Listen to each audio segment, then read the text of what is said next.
So I started self-improvement back when I was 15, and that was about 3 years ago.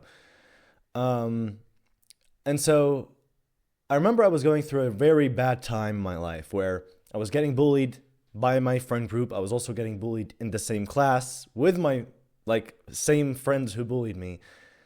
And essentially I was going through a really difficult time. A couple things have happened. I've gotten certain different situations, talked to different girls, got rejected, and things were not going good for me, right? And I remember I was stumbling upon different videos. Back then, I was sort of like just the average doom scroller doing every kind of bad habit. I was, doing all kinds of freaking shit, distracting with video games, distracting with junk food, distracting with basically everything I could distract with, you know? And so I would go on to basically doom scroll. And when I would go on social media, I would see all these different videos. I would see the Andrew Tate videos and you should start making money. You should start doing this. You should start doing that. And I remember that sort of got to my head at some point. I started sort of researching about how to start a business and all this kind of bullshit. And I end up sort of stumbling by complete coincidence on this guy who ends up becoming my mentor. And I started watching this guy, and he sort of talks about self-improvement, and he starts to lead me down this path of self-improvement.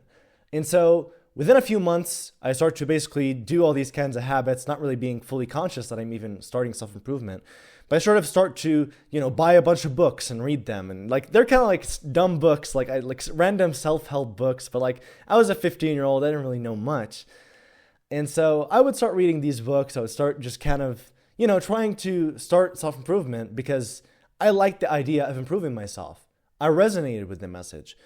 And so after a while, I sort of start to realize, watching more and more videos from this guy, that there is more things I can do.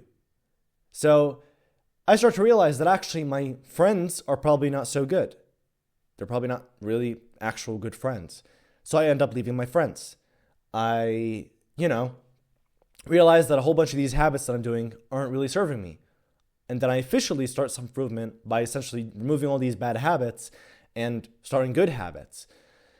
And I essentially start to try and find my purpose and what I'm going to do with my life. And although I didn't find my purpose, the first thing that I found was the thing that was stopping me from finding my purpose, and that was school.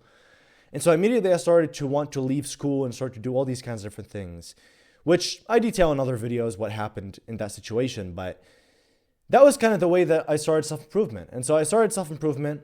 I went on and I kept being really freaking consistent. I was really happy. For once, I'd actually fucking felt good again. It cured my depression.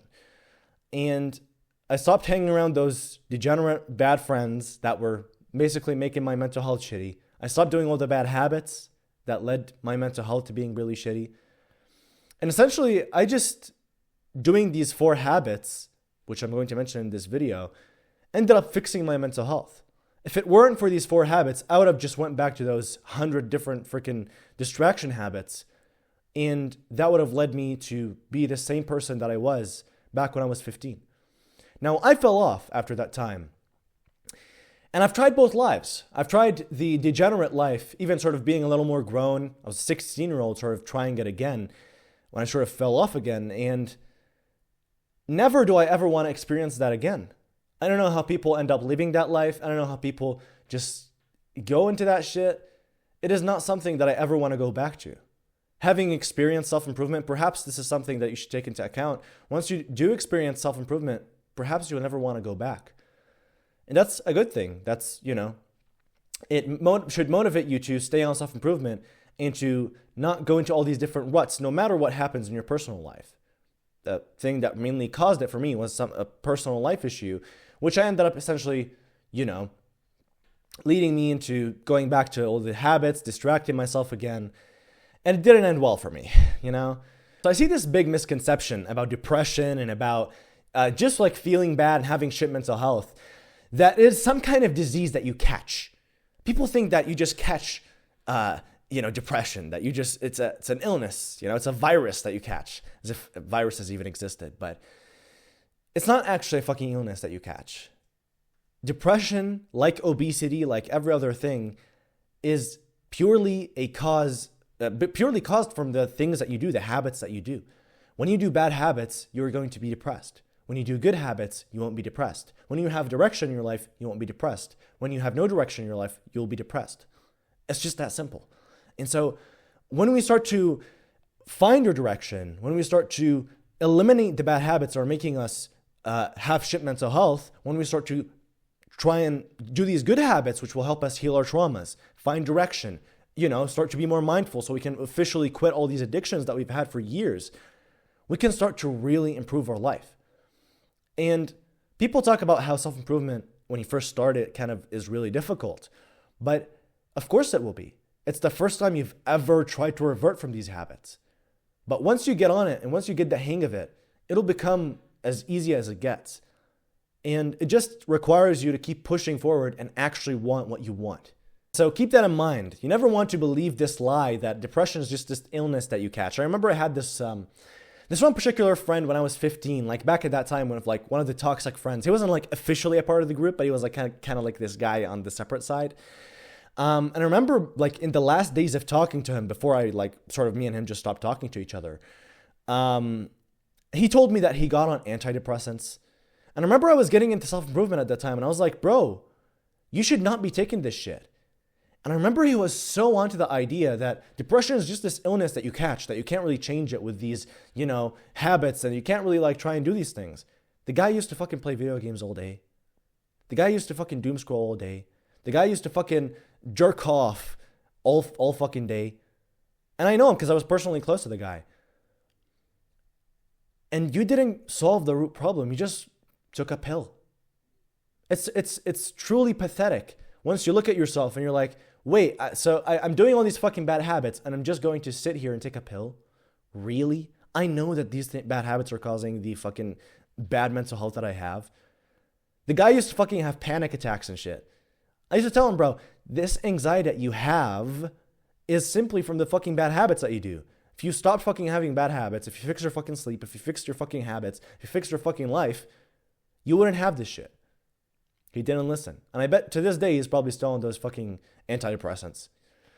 And I don't want you to fall into the same trap because many people just fall into this, trap that you just need to, take this pill that will save you from this magic illness. When in reality, it's just like, it's like the obese person saying, yeah, actually obesity is just like this illness that I caught and I'm going to take Ozempic for it and fucking, destroy my bones. Yay. It's like, it's so fucking stupid, right? You just would tell the fucking fat person, go on a fucking diet, start moving more, start exercising, you'll lose weight. And yet, no, he wants to fucking keep his bad diet while going on Ozempic because the medication will help. And the truth is, it's all built on profit. And so it's just like, we just got to understand that we don't want this shit. We do not want to, fall into this trap that the pill is what will save us from this shit. There are other things that we can do that can save us from this fucking bullshit. And so the first habit is meditation. And I know this is going to sound really kind of wishy-washy and like weird. Or like, what are you're telling me meditation? Like, what, do you want me to fucking become a monk? The truth is, meditation is one of those habits that is very underrated. People tend to look at meditation like this sort of funny joke, like this kind of meme. But in reality, meditation was one of the main things that humans used to do all the fucking time. It was one of the most natural things that a human did, as ancient and all the way through its fucking entire life. Essentially, meditation is simply when you sit there and you focus on your breath. It's when you fucking close your eyes, you sit there and you focus on the inhales and exhales. And it is the practice of essentially losing focus and then being able to catch the fact that you lost focus on your breath and got distracted by some thought in your head and bringing back your attention to your breath. That's essentially what meditation helps you do. And I've made a sort of like long video talking, not long, it's like fucking 10 minutes long, but I made a video talking about meditation, which I'll leave like somewhere above there. You could check it out for more info on exactly how to meditate, the different benefits that go into meditation. But it's one of those habits that is crucial for quitting addiction specifically, because it will be very important for you to be able to catch the thought and the impulse which tells you, I want to do the habit now. I want to watch porn. I want to play the video games. I want to smoke the cigarette. It's the impulse that gets you to do those actions. If you can catch the impulse, you can stop yourself from fucking, doing the bad habit. The second habit is journaling. And journaling is a very powerful habit. And obviously, it also sounds wishy-washy because all these habits have been programmed in our heads to sound really wishy-washy and kind of stupid. Like, really? I prefer taking the fucking pill. That's what a retarded person would say anyway. But journaling is basically when you sit there and you start to unpack your traumas. Now, oftentimes there are different types of journaling. So you could go into journaling where you find your direction. That's what I sort of did at the start of my self-improvement journey because I didn't know much about traumas or any of this stuff. But sort of going, after I sort of had that situation in my personal life where I sort of, got broken up with and whatever, I ended up sort of really needing to solve my traumas. And so I end up going deep into attachment styles and all this kind of stuff. And essentially I start to, unpack my traumas, my childhood traumas. I start to unpack different things that have caused me to be the way I am. I've had plenty of different things in my past, which I'm not very proud of necessarily. And a lot of these actions have been motivated by these traumas that I've had. And so it has helped me to sort of sit there and really sort of break down these traumas which I've had, which really were just like me being neglected in childhood and, my mother not really giving me much attention, my father sort of not really giving me much attention and sort of having, an abusive father who fucking, hits whatever, like all this kind of stuff, right? So it's kind of like this traumatic kind of situation where I sort of had to, sort of heal myself from that, right? And so it took some time, but that was kind of one of the main things that really helped to fix my mental health. Because those kinds of anxiety, I mentioned that one particular friend that I had anxiety attacks, and it's probably because of trauma. It's probably because the guy got fucking hit as a fucking child or some shit. And so he needs to heal from that. He wouldn't know, but we need to fucking start healing from these traumas. Traumas are really freaking big, and the amount of times I'd have to fucking repeat this. If you've gone through a breakup, if you've gone through neglection in childhood, if you've had any decent freaking difficulty in your childhood, you probably have some fucking trauma. If you went to school, you definitely have trauma. If you've gotten bullied, you definitely have trauma, So it's just about understanding that oftentimes you'll have a lot of freaking trauma in your life, and it's about time that you start to solve these traumas so you don't pass them on to your children. We don't want to do that. And so another thing about journaling is obviously finding direction, so you could find what you want to do with your life, who you are, what your values are, what your beliefs are. And this is also very important because oftentimes you'll meet people and they don't really know who they are. And that's why people end up being just kind of swayed by the ocean of life. They follow the flow of life without even sort of having any sense of rigidity. That's why men are no longer masculine, because they don't have any values. They don't have any kind of thing that holds them to being themselves. And so once you find that, you can start to rigidify yourself and know these are my values, these are my beliefs, these are the certain things that I follow and the rules that I have in my life. These are the goals that I want to achieve in the next 10 years, 20 years. This is the person I want to become. You start to unpack all these different things, essentially finding your direction in life.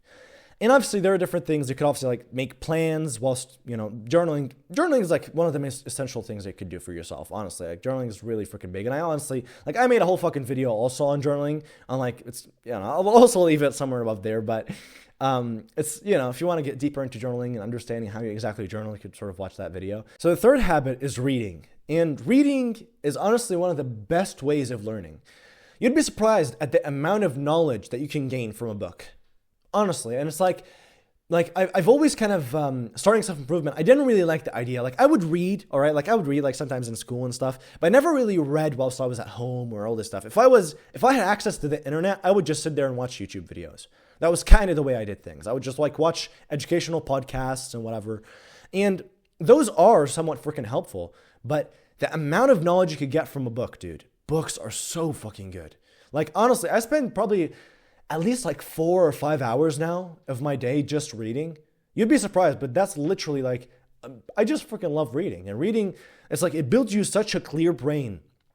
You've just got such amazing pieces of knowledge in your head. And the different facts that you start to fucking cite as you fucking talk, it's you just become an intellectual, right? It really is beautiful to have a, kind of nice kind of brain that essentially is just fucking knowledgeable, right? So reading is very beautiful. Obviously don't read fucking entertainment books, read educational books, read books that will actually fucking help you. I have, in my Telegram, I have a whole bunch of, basically PDFs, of books, free PDFs that you can download of the books that I'm currently looking into. Some are Arabic, which you might not understand the Arabic books, but you can download, there's a whole bunch of fucking English books there as well. And essentially, like, you could check my Telegram out. I have those in there basically for free. Um, like, if you want to get started and sort of understand which books I like sort of suggest, you could sort of go there. I could buy those books. You could also just kind of read them as PDFs. I sort of do that. I have like my second phone. Essentially, I use it as like a Kindle, which is like this device that you sort of like read books on. So it's pretty cool. And the final and most essential habit of all is exercise. The gym will never get old, dude. The gym is beautiful. And the amount of times that I have to fucking say this, the gym is gonna fucking save you. In these times, these difficult times in life, where you're not really fucking feeling good, it is one of those things that will really freaking save your mental health. It has for me. It saved my freaking life time and time again. And every freaking bad rut that I get into in my life, the gym's always there for me.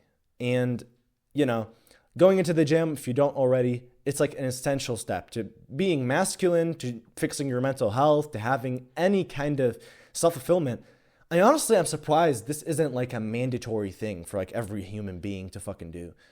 It's like, it is such a high ROI activity to do that there is just no reason that you wouldn't do it, right? It makes you healthier. It makes you stronger. It makes you look better. Like, there is no freaking bad downside to this shit, right? It's just beautiful. So get into exercising, start going to the gym if you don't already, and really start to intensify your workouts, right? If you can get into the gym and always push it harder than last time, you can really freaking start to get shit done. And oftentimes it's those hard sessions, those sessions where you discipline yourself and all that kind of shit. That's oftentimes the sessions that will heal you up the most from all this kind of freaking trauma and all this shit. Like when you're fucking remembering that breakup, you're like, you're just like fucking lifting those 30-kilo dumbbells and shit. Don't do that. But, you know, that's the main deal. These habits really fucking change you. And they have for me. They've changed my freaking life time and time again. I've gone through multiple different times where I fell off, and it's like, it's always these core 4 habits that I go to time and time again because they just help you so freaking much, dude. You don't even fucking know. And so get started with these habits, and as long as you commit to the work, you'll be getting good results.